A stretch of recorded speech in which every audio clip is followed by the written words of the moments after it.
Você conhece a equipe do Barra, adversário do Santa Cruz na final da quarta divisão?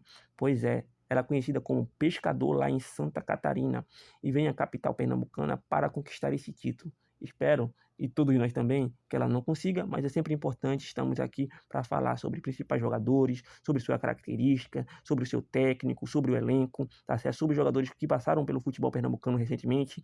Então, esse será o tema do nosso vídeo de hoje. Espero que vocês estejam aqui presente nesse vídeo até o final, que eu vou falar muita coisa importante, tá certo? Mas antes, deixa teu like, também deixa teu comentário para fortalecer o vídeo aqui na Rádio Coral, é o nosso projeto aqui no YouTube, tá certo? Outro recadinho importante, entra no nosso grupo do WhatsApp, o link vai estar aqui na descrição desse vídeo, é totalmente gratuito. Tá chegando a 400 membros, o que é bem importante, tá certo? Para que essa comunidade cresça ainda mais. Então, outra questão que eu vou fazer é o quiz, né? Eu sempre faço um quiz, né? E eu revelo o jogador no outro vídeo. Então, vou colocar aqui a foto desse jogador aqui para ver se vocês adivinham quem é. A pista que eu vou dar é que ele passou pelo Santa Cruz e pelo Náutico. E jogou mais lá, mas passou pelo Santa Cruz, inclusive mais de uma vez. Então acho que tá fácil, hein? Quem acertar vai aparecer aqui no próximo vídeo, tá certo? Agora vamos para o tema principal. A equipe do Barra chegou à final da quarta divisão, eliminando equipes tradicionais como Cianorte e a própria Inter de Limeira, ou seja, não é um adversário fraco. Ele tirou a Inter de Limeira nos dois jogos, vencendo as duas partidas lá e cá. Venceu em Itajaí por 2-0 e em Limeira pelo placar de 3-2. Então vamos dar uma observada bem de perto sobre esse elenco e sobre as principais características desse time a partir de agora. Vamos lá, o técnico dele se chama Eduardo Souza. Tem apenas 44 anos, muito jovem, tá? Conquistou esse acesso de forma merecida e de maneira até mais tranquila que o próprio Santa Cruz. Mais uma característica importante de dizer é que o Barra não enfrentou equipes que têm torcida. Enfrentou Ceilândia, enfrentou Cianorte, até o próprio Inter de Limeira não é uma equipe com grande torcida igual o Santa Cruz. Então, vamos ver a postura desse time com grandes times de grandes torcidas. Então, outra característica importante nesse time, que a gente vai detalhar para aqui para vocês, né, que é montado pelo Eduardo Souza, mas vamos falar um pouco sobre a sua história na temporada. São 36 jogos disputados pelo Barra, tá?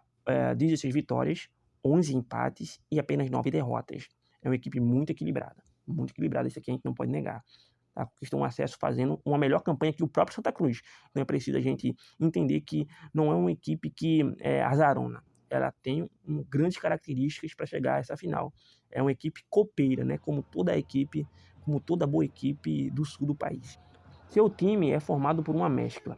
O meio de campo é experiente e o ataque é jovem. Vamos começar falando sobre o meio de campo da equipe do Barra de Santa Catarina. Bom, tem dois jogadores principais nesse meio que eu vou falar para vocês. Um deles é o experiente meio-campista Elvinho, ídolo do América de Natal, disputou mais de 100 jogos lá, conquistou títulos e acessos, inclusive acesso e título da Série D do Campeonato Brasileiro pelo América de Natal. Tem mais de 100 jogos, como eu falei, e a característica dele principal, né, nesse ano no Barra, é um cara articulador, ele é um cara que chuta muito fora da área, tá? Então é preciso ter muito cuidado em relação a isso, porque o Santa Cruz, né, em algumas oportunidades tem vacilado aí, já levou alguns gols de fora da área. É uma das características desse time do Santa Cruz, deixar o meio ali para jogadores arriscarem. O Maranhão é uma equipe que chutava muito de fora da área. É uma característica também dos meio-campistas da equipe do Barra. Então é preciso tomar muito cuidado com essa arma, né, que eles usam bastante. Então o meio-campista Elvinho, ele é muito importante para fazer isso. Outro jogador também muito importante da equipe do Barra é o volante Natan. O Elvinho tem 33 para 34 anos e aí o volante Natan tem lá para os seus 30 anos também. O Elvinho tem 6 gols nessa temporada e o volante Natan, que tem 30 anos, também tem 6 gols. Uma das suas principais características é o seguinte, ele também é um cara que chuta muito de fora da área. Então não se surpreenda se os volantes ou os meios-campistas do Barra chutarem de fora da área.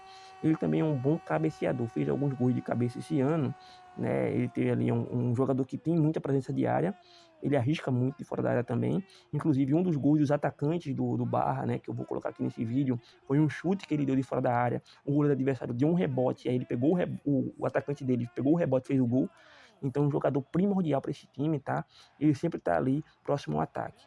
Se o meio de campo do Barra é um meio de campo experiente, O ataque não, o ataque é muito, muito jovem. Tem uma média ali de 21 anos, basicamente.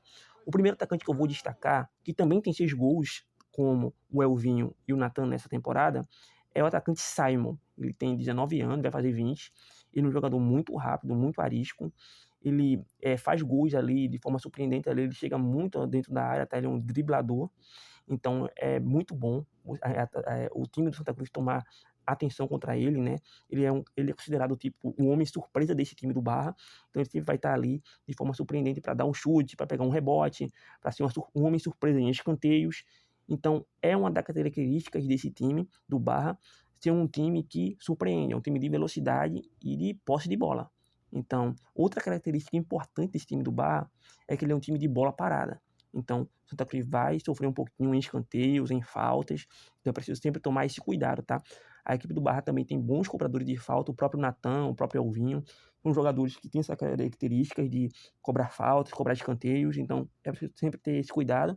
E o atacante Simon é esse jogador de característica assim, arisco e que faz gols. É muito jovem, mas ele tá lá sempre na área, deixando ali seu golzinho. E o principal jogador do time é o atacante Renan. O atacante Renan tem 8 gols nessa temporada, é o artilheiro do time, e é um atacante de área, um centroavante, mas ele não é aquele centroavante original, tipo o Ariel, que é um cara pesadão e tal, ele tem muita mobilidade, ele sempre tá ali azucriando o zagueiro, tem velocidade, sabe? Ele cobra pênalti, ele é um cara que tá sempre atento aos rebotes, inclusive, como mostrei para vocês, né, no vídeo anterior, na passagem anterior, do volante Natan, que arrisca muito de fora da área. Ele é um cara que tá sempre atento ao chute de fora da área para ver se o jogador, se o goleiro dá um rebote ali, sobra para ele. Então, é preciso que o Santa Cruz tome cuidado, ele é um jogador muito jovem, mas ele já assumiu a responsabilidade algumas vezes na equipe do Barra, inclusive em cobrança de pênalti, ele cobrou um pênalti aí contra o Inter de Limeira. Então ele é um jogador que merece sim ser visto com cuidado, né? Ele tem apenas 21 anos, também vai fazer 22 anos. Então o Santa Cruz precisa estar atento a esse atleta, porque ele é um jogador, uma das peças primordiais da equipe do Barra. O time do Barra, por sua vez, ele é um time que tem um bom goleiro também, então o Santa Cruz pode também ter alguma dificuldade na questão defensiva. Eu não vi, quando eu observei, os laterais do Barra subindo muito, mas foi em jogos que eu vi. O Barra tem uma característica de não se incomodar com pressão. Estava vendo um melhores momentos do jogo que ele teve contra o Ceilândia, né? Ele estava sofrendo uma pressão muito grande do Ceilândia. O Ceilândia abriu 1-0, mas eles conseguiram aguentar por muito tempo a pressão do Ceilândia, fora de casa, inclusive. E aí chegou no momento que eles fizeram o gol deles, empataram o jogo e se classificaram.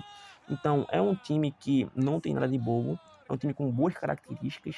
Então, o Santa Cruz vai ter essa dificuldade, essa questão de, principalmente no meio de campo, tá? Eu acredito que os zagueiros do Santa Cruz vão conseguir meio que anular os atacantes da equipe do Barra, principalmente ali o Renan, porque ele não é um cara de muita força física, ele é um cara de velocidade. Talvez o William Alves sofra mais um pouco com esse jogador. Mas tirando isso, é preciso tomar muito cuidado com a cabeça de área, não deixar espaço para esses volantes e meio-campistas do Barra chutarem de fora da área. O técnico dele, apesar de ser muito jovem, é muito astuto, né? Esse time é muito forte fora de casa. Mas, para finalizar, a equipe do Barra não enfrentou nenhuma equipe de grande tradição de torcida. Enfrentou o Inter de Limeira, que é a equipe que tem mais torcida que ele pegou, mas o Ceilândia não é equipe de torcida, tá? Então é a equipe do lado do Distrito Federal, e o Distrito Federal em si já tem pouco torcedor que torce para o time deles, né? Imagine para o Ceilândia. É complicado, né? É muito complicado isso. Então o Barra conseguiu essa classificação pegando equipes com menos torcida. O Cianorte também é uma equipe tradicional do Paraná, mas também não tem grande torcida. Se não me engano, ele pegou o Cascavel, é, também não é equipe de grande torcida. Então é preciso sempre salientar isso. Nós não sabemos qual será a postura do Barra quando enfrentar um Santa Cruz, na Arana de Pernambuco, para 40 mil pessoas. Se bem que isso no futebol hoje em dia, né, não quer dizer muita coisa. Mas então, essas são as principais características desse time, os pontos que eu pude avaliar do time do Barra. Eu gostei desse time, é um time que não faz muitos gols, não venceu muito clube de goleada esse ano, tá? Mas é uma equipe concisa, conquistou a classificação até com um pouco mais de facilidade que o Santa Cruz. Não participou de cobrança de pênalti, então isso por um lado é bom porque ele não sofreu muito, mas por outro lado ele não tem experiência de viver, né, o que o Santa Cruz viveu. Sempre tá ali pressionado para conseguir uma vitória. Pois é, galera. que vocês acharam da equipe do Barra, dado todas essas características? Vocês gostaram? Vocês acharam esse time bom? Pelo que vocês viram, tá? Bom, eu acho que eu consegui passar o que eu vi, né? No vídeo anterior sobre o Maranhão, eu dei muitas características que realmente se concretizaram. O Vagalume era o articulador do time, o Ryan, um cara de velocidade, o Clecione, um atacante de área, sabe? O Jean não teve uma falha grave e tal, então eu consegui fazer uma análise, digamos que assim, apurada, ou mais próxima da realidade do time do Maranhão. Eu espero também estar fazendo isso com a equipe do Barra. Pois é, galera, eu tô ficando por aqui. Forte abraço a todos. Valeu. Fui!